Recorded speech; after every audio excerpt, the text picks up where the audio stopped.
How's it going, guys? Welcome back to another video here. So, all I gotta say is this, okay? We don't have to accept what the media tells us.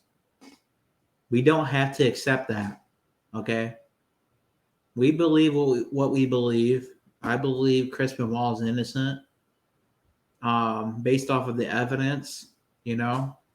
And I'm not gonna sit here and accept what the media tells us because a lot of the shit nowadays are just lies. Um, and I'm not going to accept that. So, anyways, I'm going to be reading a lot of this shit again. There's a lot of this so that people in the comments understand because there's people in the comments that don't want to believe it, which is up to them. They don't want to believe it. That's up to them. But I just don't think that Chris Benoit killed his family. I don't. And people want to call me, um, say that I don't know what I'm talking about, that I'm delusional and whatnot. It is what it is. All I'm trying to do is speak the truth because I've shown you guys evidence. In my older videos. Somewhat. I showed you guys some evidence. Um, I showed you guys the recordings. Of Chris Benoit supposedly when he was like drugged up. He sounded like drugged up. He was like talking on the phone or whatever. It was like a recording. I showed you all that, and I showed you a whole bunch of interviews of Kevin Sullivan and how basically he was just lying his ass off. Um, I showed you that wrestling video, um, the video games, the WWE video games, where they, when it predicted their deaths. So I mean, or predicted Eddie Guerrero and Chris Benoit's deaths. Um, so I don't understand why people in the comments, some people want to just not, they don't want to look at the bigger picture, it seems like, and they just don't want to, they don't want to look at the bigger picture. They just listen to what the media tells them and they accept what the media tells them. But I'm not going to sit here and accept that because I truly believe in my heart that Chris Benoit is innocent. He didn't do anything. There's no proof that he even did. There is no proof that he committed suicide. There's no proof that he killed his family. There's no proof at all. All the proof they got is that they say he committed suicide. That's all they have. So I don't want to hear that BS that there's no proof, there's no evidence. When people's been clearly giving you evidence, I gave you evidence too. A conspiracy series has given you evidence. Purple Sky, shout out to you. She's giving you evidence about the whole thing. So it's not like nobody's giving you evidence. So why the hell are you still shrugging it off and acting like we're delusional? So all I gotta say is I don't really care what people think. There's people out there that ain't gonna believe it. That's up to them. But I truly don't believe that Chris Benoit killed his family. I don't. And I truly believe in my heart. And all I'm trying to do is speak the truth, speak my heart and what I believe, what I truly believe. And that's just my belief. So, anyways, so the 24 reasons that Chris Benoit may be innocent. So, Chavo Guerrero, a close friend of Benoit, told WWE Magazine that he talked to Chris for a while on Friday night on his house phone. About 45 minutes into the conversation, Chris told him that there was somebody knocking at his door. He was going to see who it was. Shortly after Chris answered the door, there was a scuffle, and then his house phone line went dead. Chris could only be reached on his cell phone after about 3 hours later. This is very significant. This explains why there was no forced entry. Chris let the killers in. After Chavo reached Chris on his cell phone, he said that Chris sounded very odd, groggy, and tired. He also said that Chris told him, "I love you, Chavo," which sounded forced.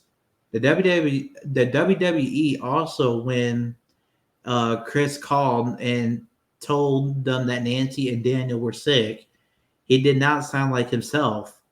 He sounded groggy. Chris then said, "I love you," which they say was out of context because he usually didn't say this. Chris Benoit's cell phone is missing. The police cannot find his cell phone or the needles they say Chris Benoit used to inject himself with steroids shortly before he died. The police have turned his cell phone off. So that's a little suspicious, right? This is some of the evidence right here. I mean, they can't find the needle supposedly that he was on steroids, so they're sitting there blaming it on steroids, which is absolutely just BS. She was not hanging from Chris was not hanging from the weight machine. He was laying on the floor underneath the machine. Another officer said Benoit was slumped against the weight machine.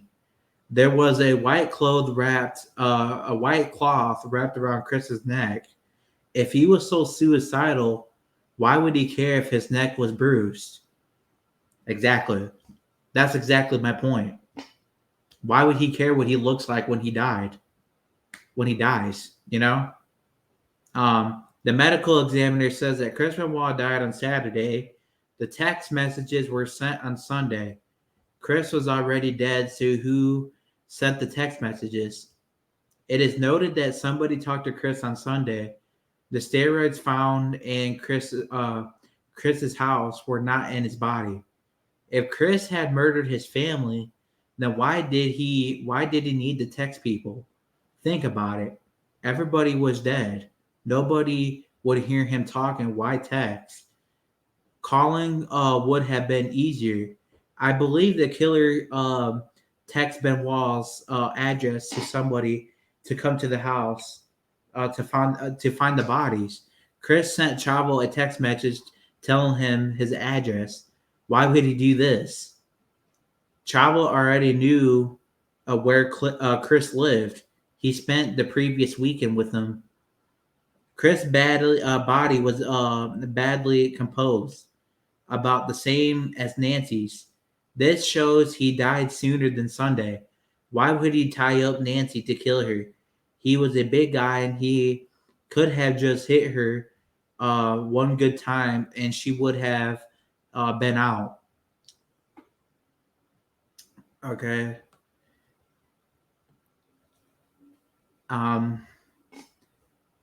Ray also told me that the world press is reporting that reporting the manner of the deaths wrong. He says that Daniel was shot in his head and Nancy was shot in her chest. Chavo said that Chris Benoit seemed worried about something, but he could not get Chris to open up and tell him why he was worried. There was no Bibles beside Chris's body. Why would he place? There was no Bibles, besides Chris's body. Why would he place a Bible beside Nancy and Daniel, and not place one beside his own, behind his own self, if he knew he was about to take his own life? Exactly. This is exactly what I'm talking about. Like, you guys understand what I'm saying? Like, there's a lot of fishiness. This is the reason why people believe this shit, and this is why I don't believe for a damn second that Chris Benoit did shit. Sorry for my language. I'm just gonna keep on trying to tell the truth, as much as possible. There were 10 empty beer cans, and an empty body of wine beside Chris's body. He tested negative for alcohol. The toxology, confirmed that Chris had a I can't really spell that word, hydrocodone, I believe. It's a painkiller, and Xanax, anti-anxiety drug. I have used both of these. These two drugs combined will sedate Chris and make him very sleepy, so he could not fight back. Okay, so that explains why So whoever it was, the intruders or whatever, broke in, right? They put Chris on drugs, on Xanax, so that he would fall asleep, so he couldn't fight back, so he couldn't help his family out. That's just my theory, because right here it says that they found some Xanax or whatever, I guess, which makes you sleepy. Um, so that goes to show. That exactly goes to show, because that message or that recording that I showed you guys, um, again, that message that recording I showed you guys, the audio, he sounded drugged up. He sounded like he was on Xanax. So that makes a lot of sense why he sounded so groggy. Because they said that they found Xanax in his body. So, I mean, hey, that makes a lot of sense why he was groggy, in my opinion. That's why he was talking the way he was on that recording, why he didn't sound like himself, because they drugged him up. That's exactly what I believe they did. They drugged him up, made him watch his, child and his wife get killed. That's just my opinion. And then they killed him, shortly after. But that makes a lot of sense. That makes a lot of sense. That's exactly why he was groggy. So, and then obviously the Bible thing again. That's suspicious on itself. Why would he? I heard that there was Bibles next to each body, but this is saying that there was only Bibles next to Daniel and Nancy's bodies. So a lot of people are wondering, like, why would he not place a Bible next to his own body if he knew he was going to take his own life? You know, um, but I really don't know. This whole thing is just weird. I don't have to accept what the media tells me, because I believe, and I still believe, that Chris Benoit is innocent until proven guilty. There was no proof of anything.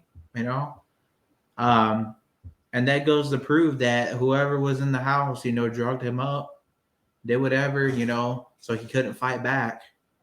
And that's what they did. That makes sense why he had Xanax in his body. That's just too coincidental to me. Like, so, and then there were 10 empty beer bottles, or 10 empty beer cans and an empty bottle of wine beside Chris's body, and he tested negative for alcohol. See, and that's another thing. So there was 10 empty beer cans and an empty bottle of wine, but Chris did not have any drugs, any sign of drugs in his body at all. And again, this is why, dude. This is why I don't believe it. But again, I'm just gonna keep trying to speak the truth. That's all I'm trying to do on here. As much as possible. And I know a lot of the haters are gonna comment and be like, "Well, you're just a Nancy and this and that." Well, it is what it is. You can believe what you don't have to believe it, but why you click? You click the video. So it's just like, why do you click? Why are you interested in watching if you don't like it? If you don't like the truth. In my eyes, it's the truth. With all the evidence. So, anyways, guys, I'm gonna get off of here. I hope you guys have a great rest of your night. Be sure to hit the like button and subscribe button. And until next time, peace out.